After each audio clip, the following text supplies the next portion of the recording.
नमस्कार, मैं रूपा रजक सतीनामा की ओर से आ गई हूँ लेकर दिनांक 31 जनवरी 2023 का संपादकीय, जिसका शीर्षक है अश्वमेघ की काली घोड़ी को कौन रोकेगा, जिसे लिखा है हमारे अतिथि संपादक विश्वंभर नेवर जी ने।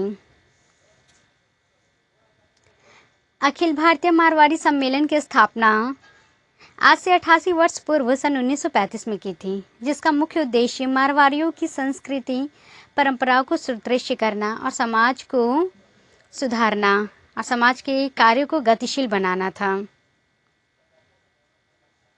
राजस्थान की मरुभूमि प्राकृतिक रूप से इसके लिए उर्वरा नहीं थी, इसलिए लगभग 150 वर्ष पूर्व राजस्थान के बणिक समाज ने देश के अन्य हिस्सों की ओर अपना रुख किया। मारवाड़ी समाज के लोग दूर दराज क्षेत्रों के विपरीत परिस्थितियों के बावजूद अर्थ व्यवसाय में जुटे एवं अपने को स्थापित कर प्रदेशों में परिवार ले गए। और जानते हैं इस संबंध में आगे क्या कहते हैं हमारे संपादक महोदय। अखिल भारतीय मारवाड़ी सम्मेलन की स्थापना समाज की कुछ दूरदर्शी चिंतकों ने आज से लगभग 88 वर्ष पूर्व सन 1935 में की थी। सम्मेलन का मुख्य उद्देश्य मारवाड़ियों की सांस्कृतिक परंपराओं को सुदृढ़ करना और समाज सुधार के कार्यों को गतिशील बनाना था। इसी नेक इरादे से सम्मेलन में सामाजिक सुधारों को केंद्र में रखकर आंदोलन किए गए। मारवाड़ी समाज के लिए इन सुधारों की आवश्यकता प्राणवायु की तरह थी, क्योंकि यह मूलतः व्यावसायिक समाज है। अंतोगतत्व धनोपार्जन व्यवसाय की परिणति मानी जाती है। राजस्थान की मरुभूमि प्राकृतिक रूप से इसके लिए उर्वरा नहीं थी, इसलिए लगभग 150 वर्ष पूर्व राजस्थान के बणिक समाज ने देश के अन्य हिस्से की ओर अपना रुख किया। व्यापार के प्रति निष्ठा एवं कड़ी मेहनत से समाज पर लक्ष्मी की कृपा भी हुई। मारवाड़ी समाज के लोग दूर दराज क्षेत्रों में विपरीत स्थितियों के बावजूद अर्थ व्यवसाय में जुटे एवं अपने को स्थापित कर प्रदेशों में परिवार ले गए। स्थानीय लोगों के साथ समरसता के हुनर से मारवाड़ी समाज जहां भी गया वहीं सम्मान के साथ बस गया। कालांतर में व्यापार के अलावा सांस्कृतिक, सामाजिक, शैक्षणिक दृष्टि से भी समाज के कुछ लोगों ने रुचि दिखाई। इस पृष्ठभूमि में व्यावसायिक घरानों के धर्म के बाद शिक्षा एवं स्वास्थ्य के क्षेत्र में अपना अहम योगदान दिया। अर्जित धन का एक हिस्सा लोगों के कल्याण में खर्च करने को अपना पुनीत कर्तव्य मानकर मारवाड़ी समाज के व्यवसायियों ने सुख्याति अर्जित की। मारवाड़ी सम्मेलन इसी मानसिक प्रवृत्ति का ही प्रतिफल था। लक्ष्मी की कृपा से धन बाहुल्य समाज में विकृतियों का प्रादुर्भाव स्वाभाविक था एवं शिक्षा अर्जित करने हेतु लोगों की मानसिकता में बदलाव अति आवश्यक मानकर समाज ने कुप्रथा एवं आर्थिक विकारों के खिलाफ आंदोलन, स्वतंत्रता आंदोलन के साथ समाज सुधार को भी जोड़कर समाज ने देश में सामाजिक सुधारों के लिए फिजा तैयार किया। महात्मा गांधी ने मारवाड़ी समाज के कुछ जागरूक लोगों को समाज सुधार में अग्रणी किया एवं इसे राष्ट्रीय आंदोलन का रूप दिया। विधवा विवाह, नारी शिक्षा, समरसता, सामाजिक विसंगतियों, जाति प्रथा, बाल विवाह, कुरीतियों आदि का उन्मूलन इसी की परिणति के रूप में मारवाड़ी सम्मेलन के आंदोलन का एजेंडा बना। मारवाड़ी सम्मेलन ने सामाजिक सुधारों हेतु आंदोलन कर एक तरफ समाज को सुसंस्कारी एवं सुसंस्कृति समाज बनाने में आहुति दी, तो वहीं दूसरी तरफ राष्ट्रीय मुक्ति आंदोलन में भी बढ़ चढ़कर हिस्सा लिया।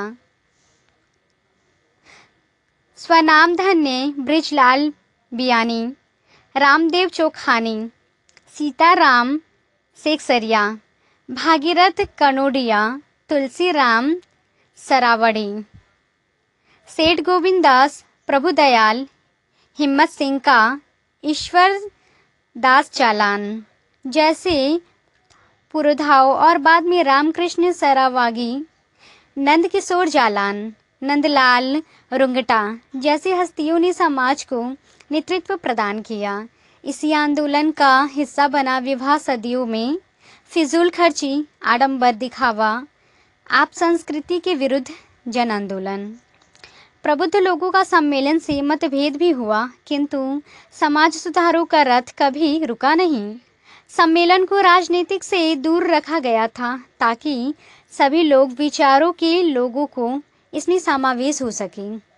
सम्मेलन में राजनीतिक नेताओं की भागीदारी रही, किंतु सम्मेलन के कार्यों में किसी पार्टी के वर्चस्व की बू से दूर ही रखा गया। वैसे सम्मेलन में जो लोग आए उन्होंने राजनीति से ऊपर उठकर कार्य किया। यही वजह है कि सम्मेलन के संविधान में चुनाव की प्रक्रिया तय है, किंतु किया जाता था कि सम्मेलन के पदाधिकारियों का चुनाव सर्वसम्मति से हो। ऐसा हुआ भी। जब भी चुनाव की नौबत आई, कुछ वरिष्ठ लोगों ने सूझबूझ से संकट को टालने में सफलता प्राप्त की। विगत कुछ वर्षों से सम्मेलन एक टॉकिंग क्लब बन गया एवं जहां समाज सुधार एवं सामाजिक विसंगतियों की चर्चा तो होती ही रहती है, किंतु सामाजिक बदलाव हेतु कोई ठोस कार्य नहीं किया जाता।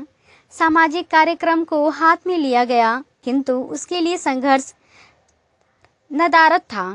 परिणाम स्वरूप सम्मेलन एक साइन बोर्ड बन गया। इस साइन बोर्ड के तले मीटिंग होती है, चर्चाएं भी की जाती हैं, किंतु समाज की स्थिति पर चिंता प्रकट करने की प्रस्ताव पारित के सिवा कुछ काम होता नहीं दिखाई दिया। दूसरे शब्दों में मारवाड़ी सम्मेलन की गतिविधियों की चर्चा अब मारवाड़ी समाज के लोगों के बीच नगण्य सी होती गई। इन सब के बावजूद मारवाड़ी सम्मेलन संगठन की उपयोगिता आज भी बनी हुई है। समाज में चिंताशील लोग एवं सामाजिक कर्मी यह महसूस करते हैं कि मारवाड़ी सम्मेलन में जान फूंकी जाए, पर उनके पास रास्ता नहीं है। सम्मेलन पर कुछ लोग सर्प कुंडली मारकर बैठे गए हैं। सम्मेलन के पास धन की कोई कमी नहीं, अपना भवन है, अपना फ्लैट है, पुराना कार्यालय है, यानी अथाह प्रॉपर्टी है, मोटा बैंक बैलेंस भी है, पर कार्यक्रम के अभाव में सम्मेलन सिकुड़ता जा रहा है। परिप्रेक्ष्य में इस राष्ट्रीय संगठन में ऊर्जावान एवं ऐसे चिंतकों की जरूरत है जो सम्मेलन के साधकों का सदुपयोग कर सकें।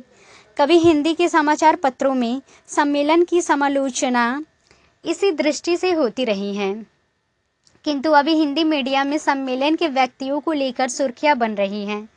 कार्यों की विवेचना नदारद है।